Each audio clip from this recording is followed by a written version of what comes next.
السلام عليكم ورحمة الله وبركاته. الحمد لله نحمده ونستعينه ونستغفره ونعوذ بالله من شرور أنفسنا ومن سيئات أعمالنا. من يهده الله فلا مضل له ومن يضلل فلا هادي له. ونشهد أن لا إله إلا الله وحده لا شريك له ونشهد أن سيدنا ومولانا محمدا عبده ورسوله.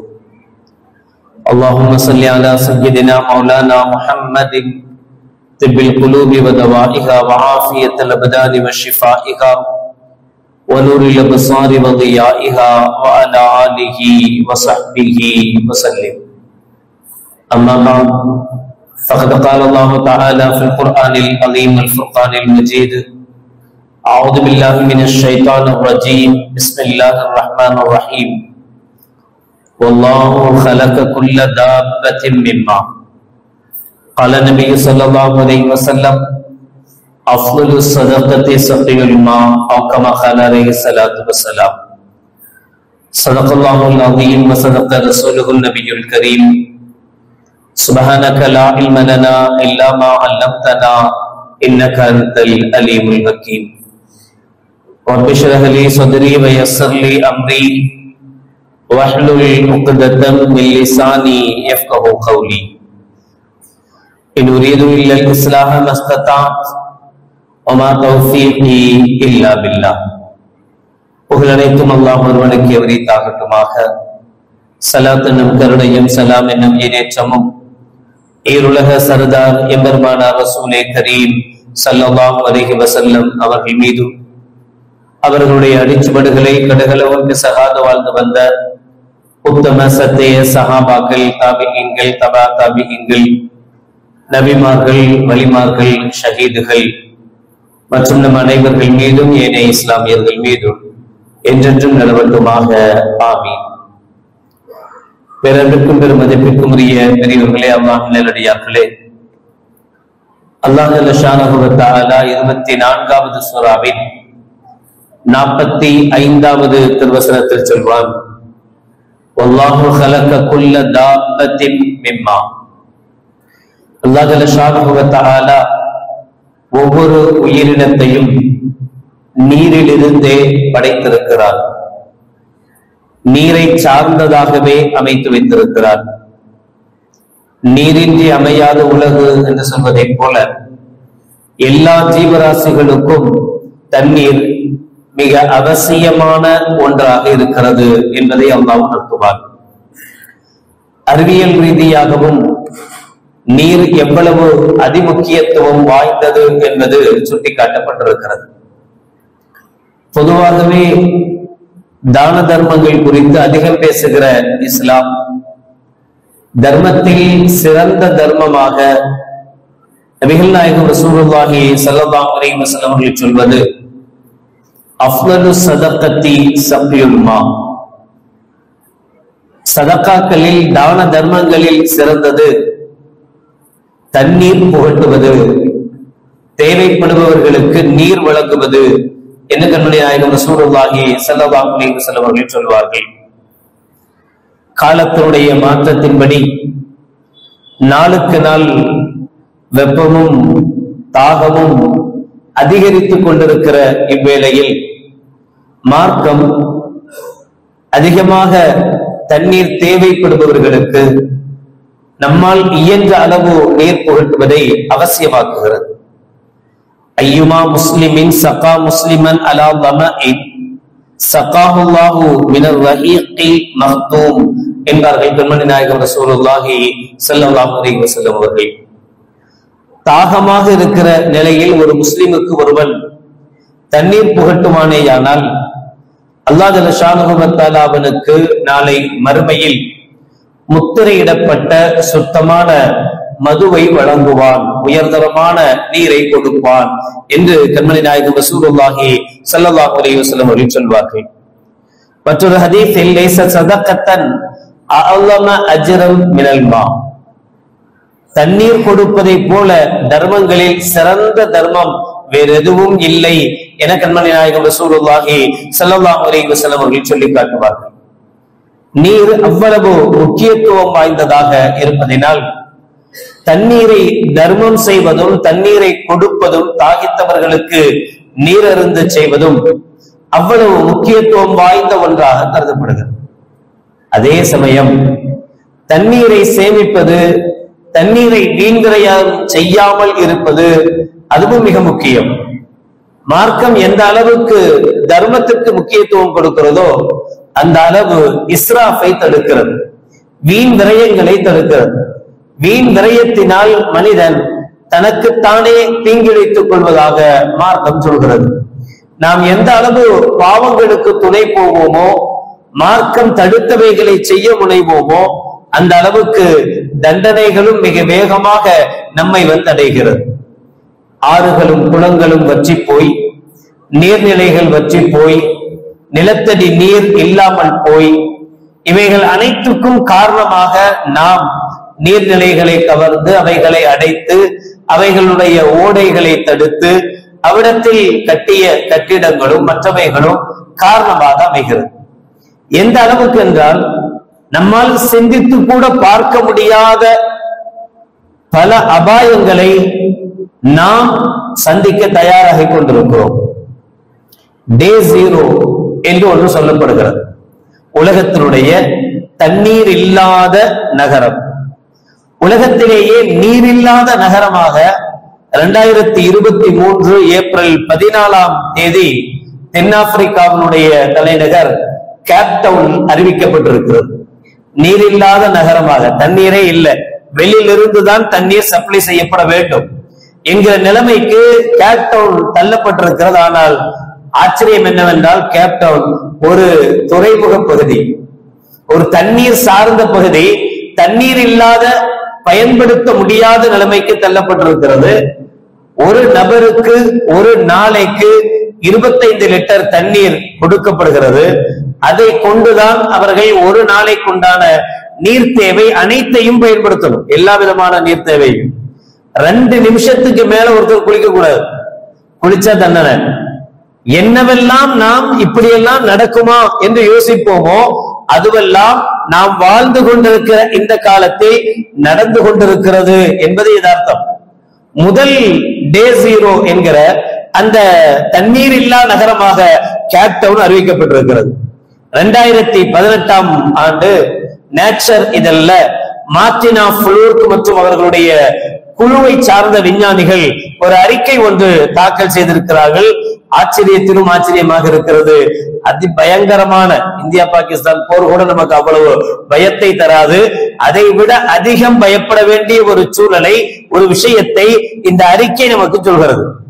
2050 ஆண்டுக்குள்ளாக, 2050 ஆண்டுக்கு ரொம்ப தூரம்லாம் இல்ல, 25 ஆயிடுச்சு, இன்னும் 25 வருஷத்துக்குள்ளாக 2050 ஆண்டுக்குள்ளாக 2வது பெரிய நீர் பற்றாக்குறை நகரமாக ஜெய்ப்பூர், இந்தியாவினுடைய ஜெய்ப்பூர் திகழும்.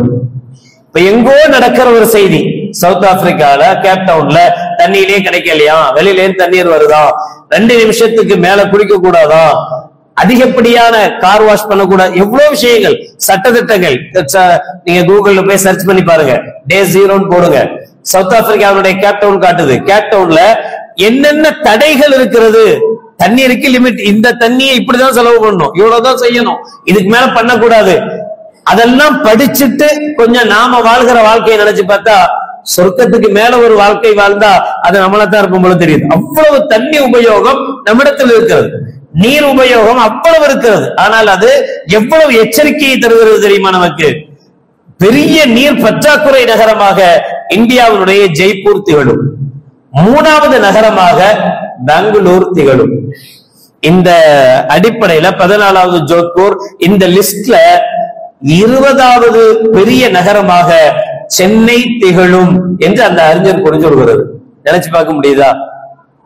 தண்ணியே இல்லாத, எத்தனை அடி போர் போட்டாலும் சரி தண்ணி வராது, எத்தனை அடி போர் போட்டாலும் குடிப்பதற்குண்டான புழங்குவதற்குண்டான சரியான நீர் கிடைக்காது, அந்த நிலைமைக்குண்டான ஆபத்து இருக்கிறது என்பதை விஞ்ஞானபூர்வமாக அறிக்கை தாக்கலின் மூலமாக சொன்ன விஷயங்கள். 2018 தான் ஒருவேளை சவுத் ஆப்பிரிக்காவினுடைய கேப்டவுன் ஒருவேளை முதல் டே 0வாக அறிவிக்கப்படலாம் என்று விஞ்ஞானிகள் சொன்னார்கள். 23 ஏப்ரல்ல அறிவிக்கப்பட்டு விட்டது. 18 சொன்ன விஷயம் 5 வருடங்களுக்குள்ளாக 5 ஆண்டுகளுக்குள்ளாக எப்படி தீர்மானிக்கப்பட்டதோ, எப்படி முடிவு செய்யப்பட்டதோ, அதே போல சவுத் ஆப்பிரிக்காவினுடைய கேப்டவுன் 0 டே 0வாக தண்ணீர் இல்லாத நகரமாக அறிவிக்கப்பட்டுடுச்சு. அதே குழு இப்படி சொல்கிறது, 2050க்குள்ளாக 20வது இடத்தில் சென்னை திகழ்கிறது. சென்னை இருக்கிறது. தண்ணீரே கிடைக்காத நகரமாக அது மாறி போகலாம். மார்க்கம் அதனால்தான் இஸ்ராஃபை அவ்வளவு வலியுறுத்துகிறது. நமக்கு ஆச்சரியமாக இருக்கும் ஒரு விஷயத்தை பார்த்தா.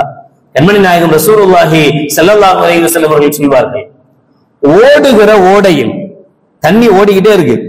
ஓடுகிற ஓடையில் ஒருவன் வுது செய்யும் போது 3 தடவைக்கு மேலாக தன்னுடைய கையை உள்ளே முக்கி எடுத்தால் அது இஸ்ராஃப்.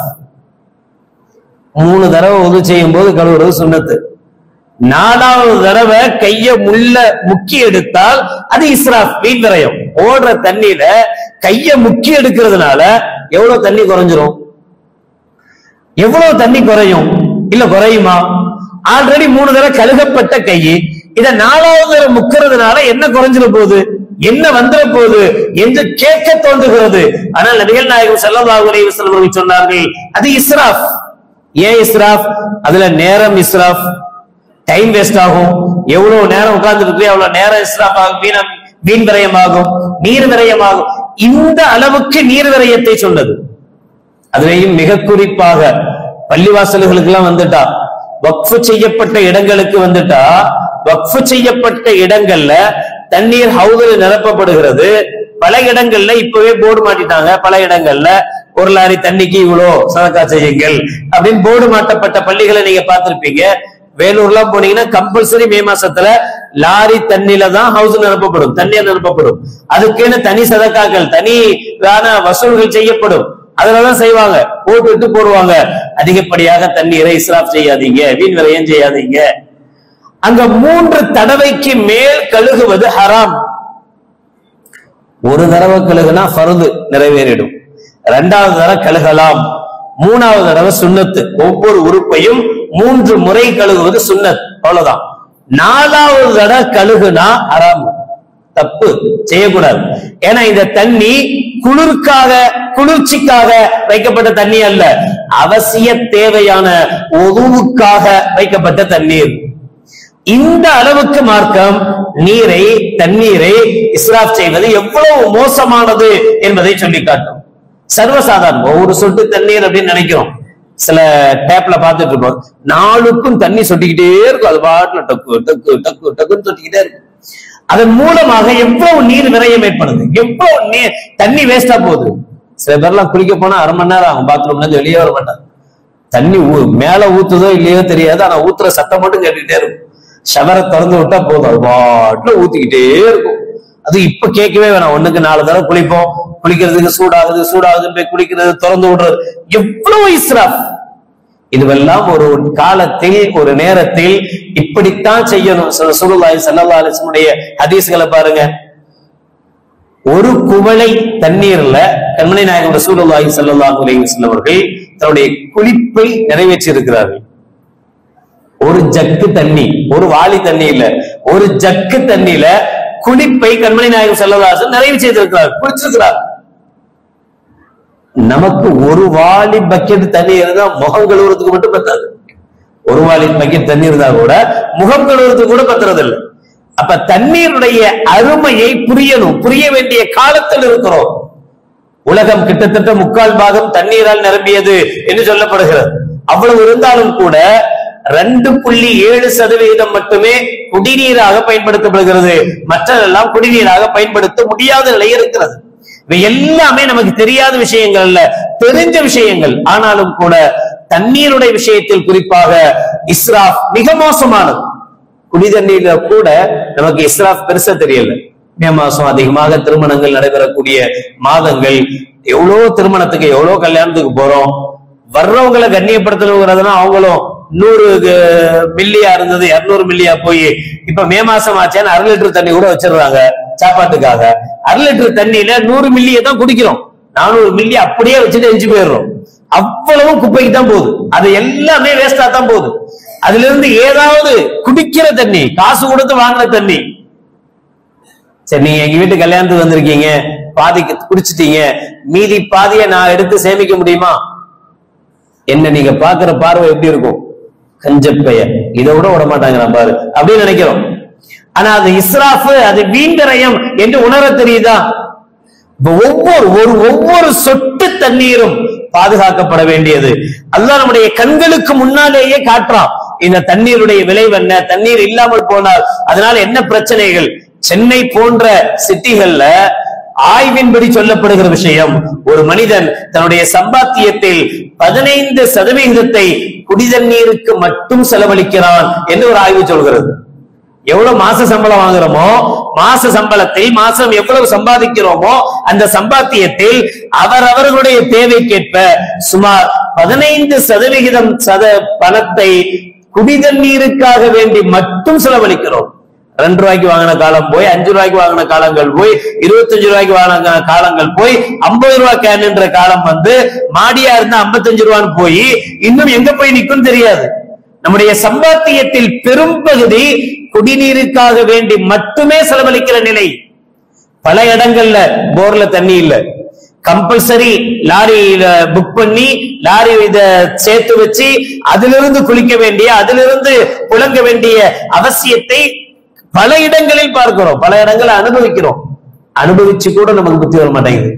அதனுடைய அவசியம் என்ன, நீருடைய அவசியம் என்ன என்பது புரியல. அப்ப நீர் அந்த அளவுக்கு பாதுகாக்கப்பட வேண்டியது. அதே போல குடிதண்ணீர் விஷயத்தில் அதிகமாக நாம நம்மளுடைய அதிகமாக நாம குடிக்கிறத மட்டுமல்லாம யார் தேவை உள்ளவர்களோ அவர்களுக்கு கொடுப்பது.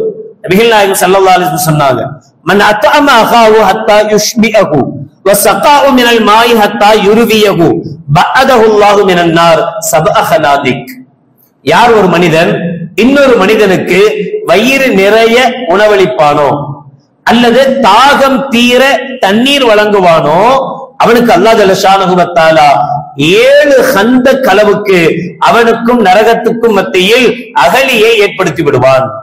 ஒரு அகலியினுடைய அளவு மா பைன குல்ல ஹந்தக்கின் மசீரத்து மிஅத்தி ஆமீன், 100 வருட தொலை தூரம் இருக்கும். அப்ப 7 அகலினா 700 வருட தொலை தூரமாக.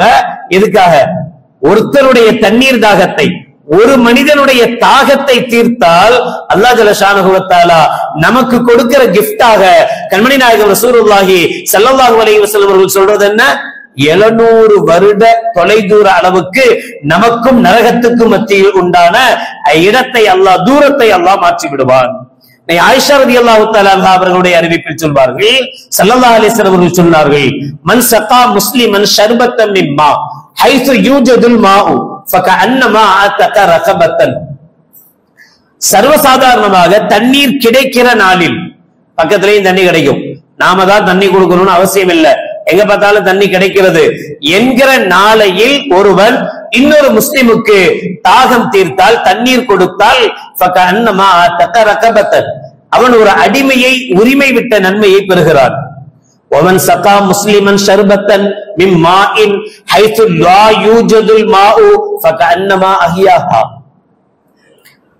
தண்ணீர் கிடைக்காத நாளில் ரொம்ப கஷ்டப்பட வேண்டியது இருக்கு, கேட்டா கூட தரமாட்டேங்கிறாங்க, எந்த இடத்துக்கு உள்ள போனாலும் விரட்டுறாங்க, தண்ணி கிடைக்கல என்பது போன்ற நேரத்தில் ஒரு மனிதனுக்கு ஒருவன் தாகம் தீர்த்தால் ஃபகஅன்னமா அஹ்யாஹா, அவனை உயிர் வாழ வைத்தவனை போன்ற நன்மையை அந்த மனிதன் பெறுகிறான் என்றார்கள் கண்மணி நாயகம் ரசூலுல்லாஹி ஸல்லல்லாஹு அலைஹி வஸல்லம்.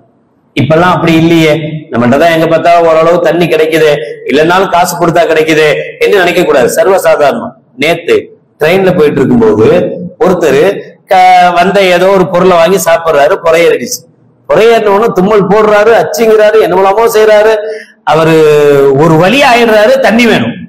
இருக்கிற கமாண்ட்மெண்ட்ல இருக்கிற யார்ட்டுமே தண்ணி இல்லை, ஒரே ஒருத்தர்கிட்ட மட்டும் தண்ணி இருந்தது. பேக்க திறந்தாரு, வாட்டர் பாட்டில் எடுத்து கொடுத்தாரு, அவர் தண்ணி குடிச்சாரு. தண்ணி குடிச்ச அடுத்த செகண்ட் அவருடைய முகத்துல வந்த பிரகாசத்தை பார்க்கணும். இல்லைன்னா ஏதோ உயிர் போற மாதிரி தும்முறாரு, என்னமெல்லாமோ நடக்கிறவருக்கு. ஆனா அந்த ஒரு சொட்டு தண்ணி, அந்த ஒரு குவளை தண்ணி அவருக்கு உயிரே கொடுத்த மாதிரி. அப்ப எவ்வளவு சிரமப்பட்டாலும் எவ்வளவு கஷ்டப்பட்டாலும் ஒரு நபருக்கு நாம் தாகம் தீர்ப்பதற்காக கொடுக்கிற தண்ணீர் அன்னமா அஹியாஹா, அவரை உயிர் வாழ வைக்க நன்மையை தருகிறது என்று கண்மணி நாயகம் ரசூலுல்லாஹி ஸல்லல்லாஹு அலைஹி வஸல்லம் அவர்கள் சொன்னார்கள். இம்ரான் இப்னு ஹுசைன் ரலியல்லாஹு தஆலா சொல்றாங்க, நாங்க ஒரு பிரயாணத்தில் கண்மணி நாயகம் ரசூலுல்லாஹி ஸல்லல்லாஹு அலைஹி வஸல்லம் அவர்களோடு இருந்தோம். பயங்கரமான பாலைவன பிரயாணம். இருந்த தண்ணி எல்லாம் தீர்ந்து போச்சு, எங்கள்ட்ட தண்ணி இல்லை. மக்கள் எல்லாம் தண்ணீர் தாகத்துல கஷ்டப்படுறாங்க. நபிகள் நாயகம் ஸல்லல்லாஹு அலைஹி வஸல்லம் தன்னுடைய ஒட்டகத்துல இருந்து இறங்கினாங்க. 2 சஹாபாக்களை அழைச்சாங்க. அழைச்சி இங்க டென்ட் போடுங்கன்னு சொல்லிட்டாங்க. சொல்லிட்டு இந்த 2 பேரையும் அனுப்பி சுத்து வட்டாரத்துல எங்க தண்ணி இருக்கு போய் தேடிட்டு வாங்க என்ன இந்த 2 பேரையும் அனுப்புனாங்க. அவங்க போறாங்க போறாங்க போறாங்க, சுற்று வட்டாரத்துல எங்கேயுமே தண்ணி கிடைக்கல. ஒரு பெண் தன்னுடைய ஒட்டகத்துல 2 குடம் அளவுக்கு தண்ணீரை சுமந்து கொண்டு வர்றா. அந்த பெண்ணை நிறுத்தி கேட்கிறாங்க, தண்ணி எடுத்துட்டு வர்றீங்களே, எங்க எடுத்துட்டு வர்றீங்க, எங்க தண்ணி கிடைக்குதுன்னு கேட்டாங்க. அப்ப அந்த பெண்ணு சொன்னா, நேத்து இந்நேரம் நான் கிளம்பி போனேன், இன்னைக்குதான் திரும்பி வந்துகிட்டு இருக்கேன். சுமார் 1 நாள் அளவுக்கு பிரயாணப்பட்டாதான் தண்ணியே கிடைக்கும், அவ்வளவு தூரத்துலதான் தண்ணி இருக்கு, வேற தண்ணி கிடையாது. இவங்க பார்த்தாங்க, இவங்களுக்கு அவசிய தேவை இருக்கு, அவ்வளவு தூரம் போக முடியாது. அந்த பெண்ணிட்ட சொன்னாங்க, நீங்க எங்க நபிட்ட வாங்க, நபி கூப்பிட்டார் அப்படின்னு கூப்பிடுறாரு. எந்த நபி? மதம் மாத்திக்கிட்டு இருக்கிறாருன்னு சொன்னாங்களா, அந்த நபியா அப்படின்னு அந்த லேடி கேட்கிறாங்க. நீங்க வந்தா தெரியும் அவர் மரம் மாத்துறாரா இல்லையான்னு, நீங்க வாங்க என்று சொல்லி இந்த 2 சஹாபியும் அந்த பெண்ணை ரசூலுல்லாஹ்ட்ட கூட்டு வந்தாங்க. ஸல்லல்லாஹு அலைஹி வஸல்லம் முகத்தினுடைய முபாரக்கான கைய அதனுடைய ஒரு குடத்துல உள்ள விட்டு சஹாபாக்கள்கிட்ட யார் யாருக்கெல்லாம் காலியான கேன் இருக்கோ எல்லாத்துலயும் தண்ணி பிடிங்க என்று சரிச்சாங்க. தண்ணி அது பாட்டுல எல்லாரும் பிடிச்சாங்க. குடிக்கிறவங்க குடிச்சாங்க, குளிக்கிறவங்க குளிங்கன்னு சொன்னாங்க. எல்லோரும் குளிச்சாங்க. எல்லாம் போக அந்த தண்ணீர் அப்படியே இருந்தது. ஸல்லல்லாஹு அலைஹி வஸல்லம் அந்த பெண்மணிட்ட சொல்றாங்க, தஅலமீன மா ரஸக்னா மின் மாஇக ஷைஆ வலாக்கின்னல்லாஹ ஹுவல்லதி அஸ்கானா. ஒரு சொட்டு தண்ணி கூட நாம உன் தண்ணில இருந்து குறைக்கல. ஸல்லல்லாஹு அலைஹி வஸல்லம் விரலின் பரக்கத்தால் தண்ணி அவ்வளவு வந்துகிட்டே இருந்தது. கடைசியில வைக்கும் போது தண்ணி அதே அளவுக்கு இருந்தது, கொஞ்சமும் குறையல. ஸல்லல்லாஹு அலைஹி வஸல்லம் சொல்றாங்க, உன் தண்ணியை நாங்க கொஞ்சம் கூட குறைக்கல. வலாக்கின்னல்லாஹ ஹுவல்லதி அஸ்கானா, அல்லாஹ் தான் எங்களுக்கு நீர் புகட்டினான் என்று ஸல்லல்லாஹு அலைஹி வஸல்லம் சொன்னாங்க. இந்த அதிசயமான காட்சியை அந்த பெண்ணு பார்த்துக்கிட்டே இருக்கா கண் கொட்டாம. முடிச்சிட்டு அந்த பெண் தன்னுடைய கூட்டத்தாட்ட போகும்போது சொன்னா, ஃபவல்லாஹி இன்னஹு லரசூலுல்லாஹி ஹக்கா, சத்தியமாக அவர் அல்லாஹ்வுடைய தூதர் தான் நான் கண்டுபிடிச்சிட்டேன் அப்படின்னு சொல்லி இருந்தாங்க. சில வருடங்களுக்கு பிறகு நபிகள் நாயகம் ஸல்லல்லாஹு அலைஹி வஸல்லம் அவர்கள் அந்த வழியாக வரும்போது அங்க ஒரு போர் நடக்க வேண்டிய அவசியம் ஏற்படுகிறது. அப்ப ஸல்லல்லாஹு அலைஹி வஸல்லம் சொல்றாங்க, இந்த கிராமத்தை சார்ந்தவர்களுக்கு எந்த தொல்லையும் கொடுக்க கூடாது. ஏன்னா அந்த கிராமத்தில் தான் நமக்கு அன்றொரு நாள் தண்ணி கொடுத்த பெண்மணி இருக்கிறா, அதனால அவளை காயப்படுத்த கூடாதுங்கிறதுக்காக அந்த கிராமத்தையே நீங்க தொடக்கூடாது, டச் பண்ணக்கூடாது என்ன நபிகள் நாயகம் ஸல்லல்லாஹு அலைஹி வஸல்லம் அவர்கள் சஹாபாக்களுக்கு கட்டளையிட்டார். போர் முடிந்த பிறகு அந்த பெண்மணி தன்னுடைய கூட்டத்தை எல்லாம் அழைச்சு சொன்ன வார்த்தை ஹதீஸ்களில் பதிவு செய்யப்பட்டிருக்கிறது, மா அரா அன்ன ஹாஉலாஇல் கௌம் யதஊனகும் அம்தா. அவர்கள் நினைச்சிருந்தா நம்ம கிராமத்தை ஒண்ணுமில்லாம அழிச்சிருக்கலாம், ஆனால் அவர்கள் வேண்டுமென்றே நம் கிராமத்தை விட்டு வைத்தார்கள். என்னைக்கோ ஒரு நாள் கொடுத்த தண்ணிக்கால், அதுவும் நான் கொடுக்கல, அவருடைய முபாரக்கான கரத்தால் வந்த தண்ணீர், ஆனால் அதற்கு நான் காரணமா இருந்தேன். அதுக்காக நன்றி உணர்வோடு இன்னைக்கும் அந்த நபி நான் இருக்கிற இந்த கிராமத்தையே தொடக்கூடாது என்று அவர் சொல்லி இருக்கிறார் என்றால், எதஊனக்கும் அம்தா, அவங்க தெரியாதனமான நம்முடைய கிராமத்தை விட்டு வைக்கல, வேண்டுமென்றே நம் கிராமத்தை விட்டு வைத்திருக்கிறார்கள். ஃபஹல்லக்கும் ஃபில் இஸ்லாம், இனியும் நாம் தாமதிக்க கூடாது. அவர் சத்திய நபிதான், அவர் உண்மை நபிதான், நீங்கள் இஸ்லாத்தை ஏற்க தயாரா என்று அந்த பெண்மணி கேட்க, அந்த கிராமத்தை சார்ந்த அனைவர்களும் ஒட்டுமொத்தமாக கண்மணி நாயகம் ரசூலுல்லாஹி ஸல்லல்லாஹு அலைஹி வஸல்லம் இடத்தில் வந்து ஷஹாதத்தை ஏற்றுக்கொண்ட நிகழ்வை ஹதீஸ்கள் நமக்கு சொல்லி காட்டுகிறது. என்றோ செய்த உதவி, தண்ணீருக்காக செய்த உதவி பலருடைய ஈமானுக்கு காரணமாக அமைகிறது. நம்முடைய கஷ்டங்கள், நம்முடைய துன்பங்கள், நம்முடைய கவலைகள் அனைத்தும் நீங்குவதற்கு மிக உயர்தரமான சிறந்த தர்மமாக தண்ணீரை கொடுப்பது, தண்ணீர் வழங்குவது சிறந்த தர்மமாக ஹதீஸ்களில் சொல்லப்படுகிறது. ஏராளமான ஆதாரபூர்வமான விஷயங்கள், அனுபவபூர்வமான விஷயங்கள் எத்தனையோ பேர் நீண்ட நாள் நோய்களிலே இருந்தவர்கள் வெளியில தண்ணி குடம் வச்சு அதன் மூலமாக அடுத்தவங்க தண்ணி குடிச்சு தாகம் தீர்க்கிற அந்த தாகத்தால் நனைகிற ஒவ்வொரு நரம்பும் நமக்காக துவா செய்கிறது. அதனாலதான் நம்ம வளமை இருந்தது, பழக்கம் இருந்தது. எல்லா இடத்துலயும் தண்ணீர் பந்தல்னு வைப்பாங்க, தண்ணி வைப்பாங்க, இது மாதிரி காலங்கள்ல செய்வாங்க. அது காலத்துல எப்படி மாறி போச்சு அப்படின்னா, போர்டு இருக்கும், இயக்கத்தினுடைய பேர் இருக்கும், கட்சியினுடைய பேர் இருக்கும், பேருக்கு குடமும் இருக்கும், ஆனா தண்ணி மட்டும் இருக்காது. அந்த குடத்துக்கும் தண்ணிக்கும் செலவு செய்ய தயாரா இருக்க மாட்டாங்க. போர்டு வைக்கிறதுக்கும் பேர் எழுதுறதுக்கும் அவ்வளவு செலவு பண்ணிருப்பாங்க. அதுக்கு செய்கிற செலவை கொஞ்சம் தண்ணி ஊத்துறதுக்கு செஞ்சிருந்தா 4 பேர் தண்ணி தாகம் இல்லாம போயிருப்பாங்க. நம்முடைய கடைகள் இருக்கு, நம்முடைய வீடுகள் இருக்கு. நம்முடைய வீடுகளுக்கு தாண்டி எவ்வளவு மக்கள் போறாங்க வர்றாங்க. மிஸ்கின்கள் எடுத்துக்கங்களேன், எவ்வளவு பேர் ஏழைகள் மிஸ்கின்கள் வர்றாங்க போறாங்க. அவங்களுடைய தண்ணீர் தாகத்துக்காக, அவருடைய தாகம் தீர்ப்பதற்காக நம்முடைய வீட்டுக்கு முன்பாகவோ நம்முடைய கடைகளுக்கு முன்பாகவோ ஏதாவது ஒரு தண்ணீரில் நாம குடிக்கிற தண்ணிய கொஞ்சம் அதுலயும் ஊத்தி வச்சா 4 பேர் தண்ணீர் தாகம் தீர்ந்து போனால் அவர்களுடைய தாகம் தீர்த்தல் நம்முடைய கவலைகளையும் நம்முடைய கஷ்டங்களும் போவதற்கு, நம்முடைய பாவங்கள் இல்லாமல் போவதற்கு அது காரணமாக அமையும். நம்முடைய சொர்க்கத்துக்கு அது காரணமாக அமையும். அல்லாஹ்வுடைய ரசூலுடைய பொருத்தத்துக்கு அது காரணமாக அமையும். எனவே இந்த கொடூரமான வெயில் சீசன்களில் யாருக்கெல்லாம் நம்மால் இயன்ற அளவு தாகம் தீர்க்க வைக்க முடியுமோ அந்த அளவுக்கு நாம் அதற்காக முயற்சி செய்ய வேண்டும். ஒன்று. இரண்டாவது விஷயம், மிக முக்கியமாக இப்போது இந்தியா பாகிஸ்தானுடைய இந்த விவகாரத்தில் கிட்டத்தட்ட அறிவிக்கப்படாத ஒரு போர் நடந்து கொண்டிருக்கிறது. இந்த நேரத்துல நாம் இஸ்லாமியர்களாக, முஸ்லிம்களாக இருக்கக்கூடிய நாம், குறிப்பாக நம்முடைய இளைஞர்கள் மிக மிக பேணுதலாக, பக்குவமாக இருக்க வேண்டிய அவசியம் இருக்கிறது. இன்னைக்கு கூட ஒரு செய்தி நீங்க பார்த்திருப்பீங்க. ஒரு இளைஞன் தன்னுடைய வாட்ஸ்அப்னுடைய அவனுடைய அந்த என்ன சொல்றது போட்டோவுமே டிபி, அவனுடைய ப்ரொஃபைல் போட்டோல ஒரு பாகிஸ்தானுடைய கொடியை வைத்தான் என்பதற்காக அரசு செய்யப்பட்டிருக்கான்.